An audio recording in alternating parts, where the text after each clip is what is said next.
So how is it that we can use microwaves and microwave ovens to determine the speed of light and the speed of all electromagnetic radiation? Well, let's start with our microwave that's in our microwave oven.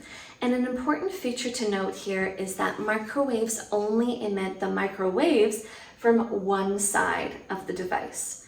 And that leads us into some interesting wave behavior. So if you teach physics and waves, this one's great. So when the wave is emitted, it travels through the microwave, and then at some point it's going to strike the other side. When you teach about waves, you teach about boundary behavior. And we have a boundary behavior that's important when waves are reflected, going from a fast medium, the air in the microwave, to a slow medium, the actual microwave oven itself. And when waves travel from fast to slow, the reflected waves become inverted. So we see here we have a trough coming in. That trough will actually get reflected back as a crest. And this is the reflected wave that forms. Not too bad. I've definitely drawn worse waves than this.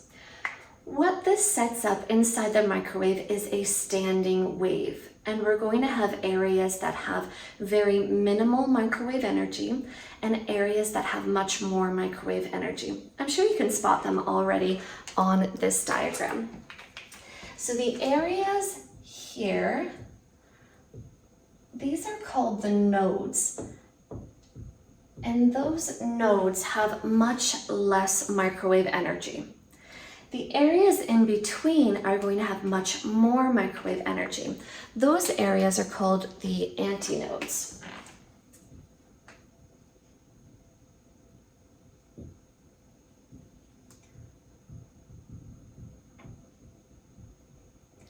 So it's those antinodes that represent the hot spots on our food.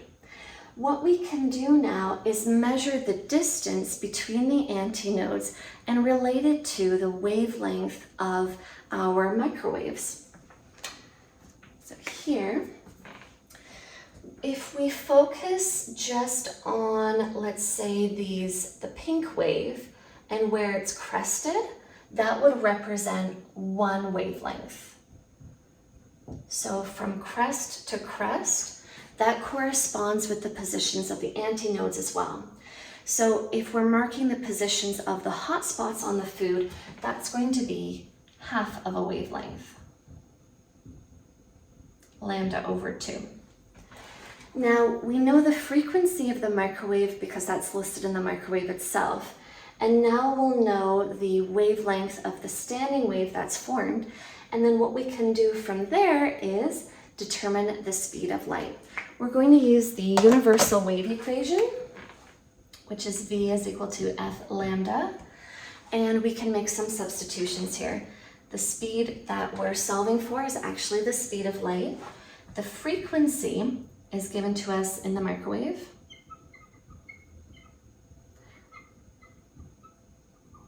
So you'll see that measured in hertz. And then we have the wavelength. And the wavelength of the microwave is going to be 2 times the distance between those hot spots.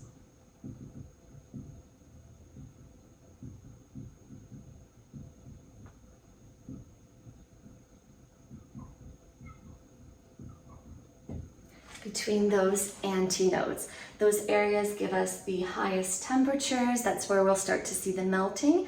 We measure the distance between those, and then we can apply that to the universal wave equation to determine the speed of light. This is a great activity for your students, and you can do it with so many different foods. I highly recommend you give this one a try. So if you see a mess in here, don't judge, but kind of like an episode of Cribs, welcome to my microwave. This is where the magic happens. In order to do this experiment, we need to remove the rotating bit. And there's a few options that you have here, depending on what your microwave is like. Mine's a little set of wheels that needs to get lost, and I can't remove any more. So some options that you can do for this experiment is to place down some wooden spoons, just to kind of give your normal microwave glass plate a flat surface so that it does not rotate. Alternatively, since we're just using the microwave for a little bit, you can use something like a wooden cutting board. Maybe one that you don't care so much about for science.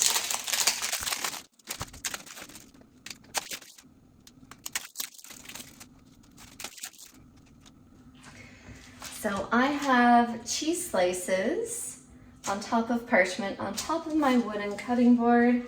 This is going in the microwave for about 15 seconds, just until we start seeing some of that melting.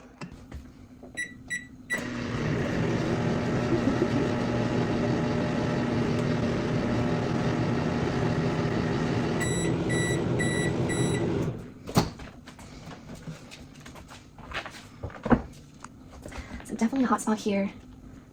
Here. There's definitely some less hot areas. And it's not just the edges, I think that's just luck, because these edges are not hot at all. Definitely there. Here for sure. This one was another one. Hot here as well.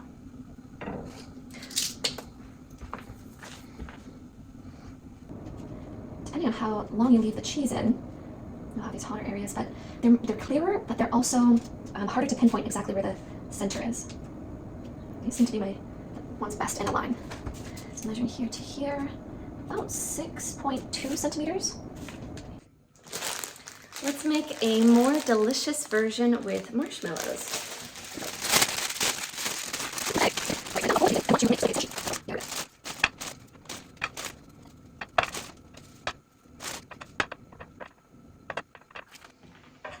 All right, I have a single sheet of marshmallows here. I'm going to put it on the rotating plate, but I've got my... What's in there? 27.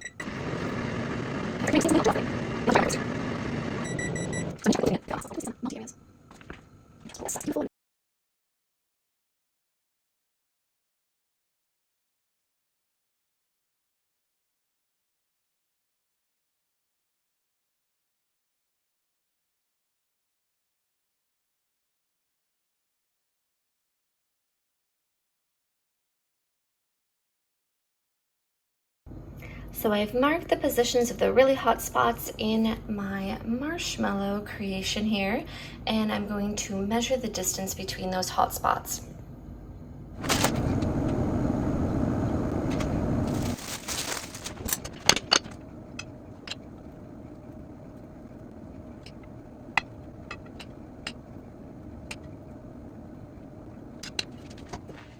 This time I have the normal rotating plate in here inverted, and I'm going to place this big plate on top. All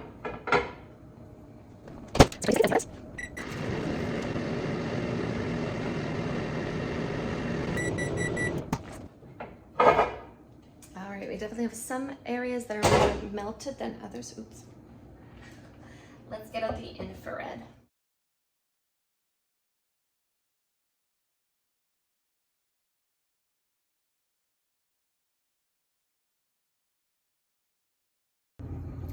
What I like about using the toothpicks is that then you can measure from toothpick to toothpick. You actually don't have to touch the food at all.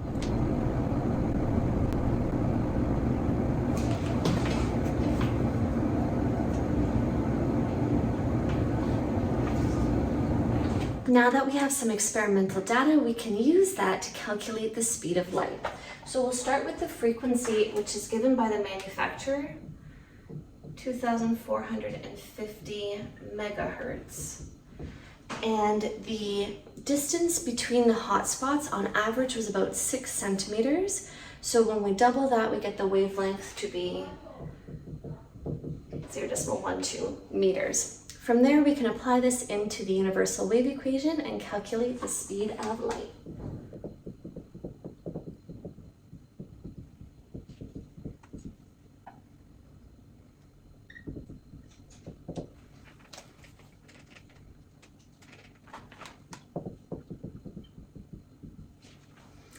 So what we've calculated here is with an average about 6 centimeters in between those hot spots, we determine the speed of light to be about 2.94 times 10 to the power 8 meters per second.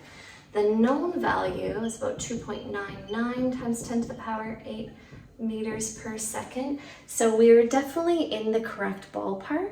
It's just a matter of fine-tuning those measurements between the hot spots. This experiment is a super fun way to introduce the speed of light, electromagnetic waves, and keep it delicious.